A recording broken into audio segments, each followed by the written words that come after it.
Hi folks, Phillip B. Wilson, the Indianapolis Star, and I am seated with, in between, two really tough guys. Take my word for it. UFC fighters Serra, former world champion, right? Yeah, welterweight champ. Yeah, why not say it? Former welterweight world champion. Yeah, thank and you. And then the local favorite, the guy from just down the road, the Hoosier that everybody loves. Stirring the pot. You know you're going to get this. I know. Chris Lytle. And I know their nicknames and all that. He goes lights out, and you go by the terror. It's terror. Very frightening. Because it's close. Yes. Terror to the Serra. It rhymes. I'll take it. Yeah. Well, September 25th, these good friends are going to try and what? What are you going to do to each other? We're going to try and hurt each other. We're going to try to hurt each other. It's true. I mean, really? Yes. You seem really friendly.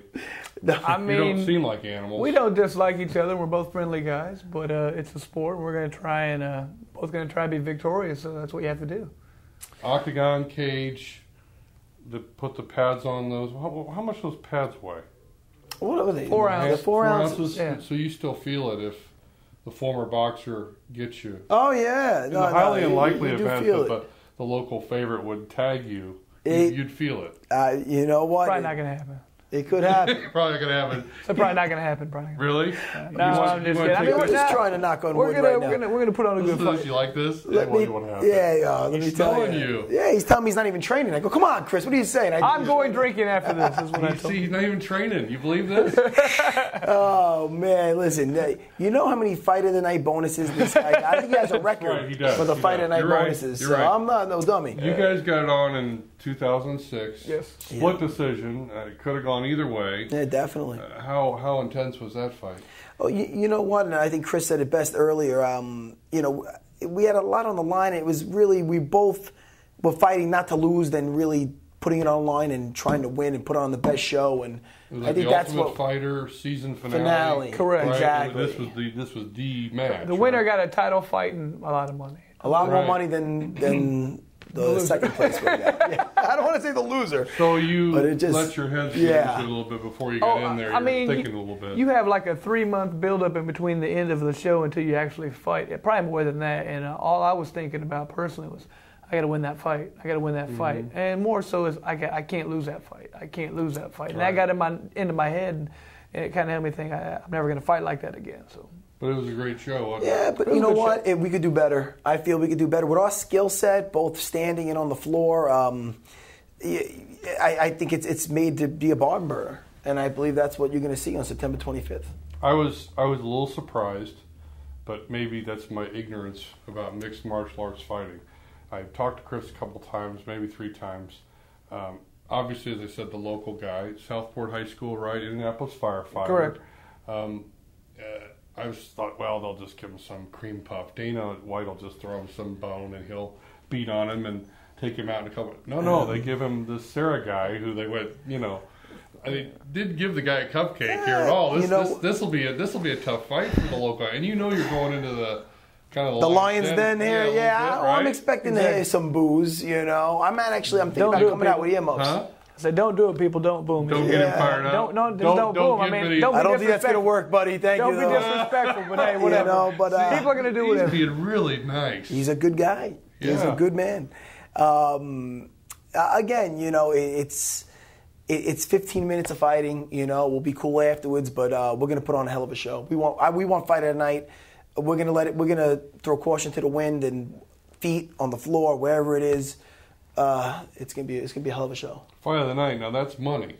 That's a little extra money there. When you're fight of the night, you make extra money because you told me before the contracts are such that in these fights, UFC fights, if you can put on the best show, they reward you. That's correct. However, I think we do it more for the passion than the money. So. Well, of course. But the money. But I want the money. How are you gonna turn down the check? What about it? I mean, you could have probably had a lot easier time with somebody than to tangle this guy here at home. Here's the thing. What did you think when they said you're going to fight Serra again? I was honestly shocked. And here's the thing about the UFC is they don't really do that to us. They don't give you easy fights. I mean, if you're fighting, the division is so tough right now. And then if you're not a tough fight, they cut you. I mean, everybody in the division is really good. You're not going to find too many there's not cream easy puffs in there. And especially in our division, it's so tough. So it's hard to find an easy fight, to be honest with you. And you're a Hoosier, and you got to take on this New Yorker dude. You know, New Yorkers are tough as all. That's what I heard. As soon as somebody told me I was fighting a New York guy, I was scared. I didn't even know who it was. Then he found out it was me. He's like, I'm signing that dotted line. I'm getting him. So what's going to happen here? I mean, that's the best thing about the sport. You guys are both Brazilian Jiu-Jitsu. I had to say that without slurring it. Brazilian. Say that 10 times fast. Go ahead. Yeah. Here's the both thing. Both like submissions. I mean, this is pretty even. On paper, it sounds like an exciting fight, and it should be. It should be an amazing fight.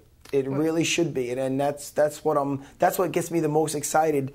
Besides the fact that I like Chris, I think that this is the fight that the fans deserve the first time. Exactly. That's what we want to put on. Totally agree with it. Yeah, I mean, like I said, I look back at that last fight as even if I would have, however the decision would have went, okay, it was worse because I lost the decision, but I didn't fight the way I usually fight. And I didn't fight. I don't have a good feeling about how I just didn't leave it all out there. I got done with the fight, and it didn't really do it for me. And there's a very emotional and spiritual part of actually fighting too, and that was lacking in that fight. And I'd like to correct that. That's the interesting thing about mixed martial arts. When I've been reading up articles and stuff, they talk about how guys like you can be friends. They talk about how this sport is growing and growing and growing because nobody typically gets seriously hurt. And I'm amazed. I mean, you guys are pretty chummy with each other, and yet there is this. Well, I don't know if it's unspoken about. There's this code when you get in there. You both want to push each other and see who can come out on top. Again, you get emotionally detached. You don't have to. People think. They really have the wrong idea. They think that they think of the fighting aspect of it, and they're like, oh, well, if you have to fight somebody, that's you must violent. have to. You're gonna punch but you must have to hate them, and that's not true. You don't want to fight with that kind of raw emotion because it'll get you might come out guns blazing, but you will just be burnt out. Yeah, it's like a video game. That energy bar will just go whoop right down, and then you're spent. I mean, my last two guys I fought, I didn't care for either one of them, but I didn't go in there thinking I hate you, I want to kill you. No, I technically thought about how I'm going to take these guys out, And I think that's the same whether you like the guy or not, Yeah. Exactly. I mean, you can't go on their emotion. You have to go out there and use your head. That's the difference in this sport. It's not. You have to be athletic and you have to have skill like that, but it's very much a mental game. So, other people in the past have questioned this sport, and yet the popularity continues to rise. Fans are loving this. You're selling out shows in 15 minutes. I mean, hoping we can sell this one out. I hear $3 million gates every last 5 times or something. It's sick. Wherever you guys go, it's I mean, tickets go on sale here this Saturday. And, this Saturday. This Saturday. Saturday. I'm hoping he beat you to the plug. I'm hoping to beat you to the plug, man. You let him beat you to the plug. It's gonna be all his fans anyway. I'm the villain in this thing. Don't you know that? Yeah, I mean, I was kind of waiting for you to say that you're soft or something. There's no. Man, I listen. No Apollo Creed, Rocky I'm expecting the booze. I'm expecting the booze, but it's all right. Yeah. It's good though. It's going to be a great fight. It's going to be that's what I'm looking forward to. The fans are going to be hard on him. Hey man, there's nothing I can do about that. He's like, listen, not to, but hey, what can you do, man? Be nice to him. I don't think it's going to work. It's not going to work. I'll try. Right, we're going to wrap. He's a good guy. September 25th, Matt, Serra, Chris Lytle. They're going to get in the Octagon. What do they call it? Just the Octagon or the cage? It's the Octagon. Exactly. They're going to get in the Octagon, and it's going to get what? It's gonna get pretty crazy. Yeah. But afterwards we're gonna share a beer. It's gonna get exciting.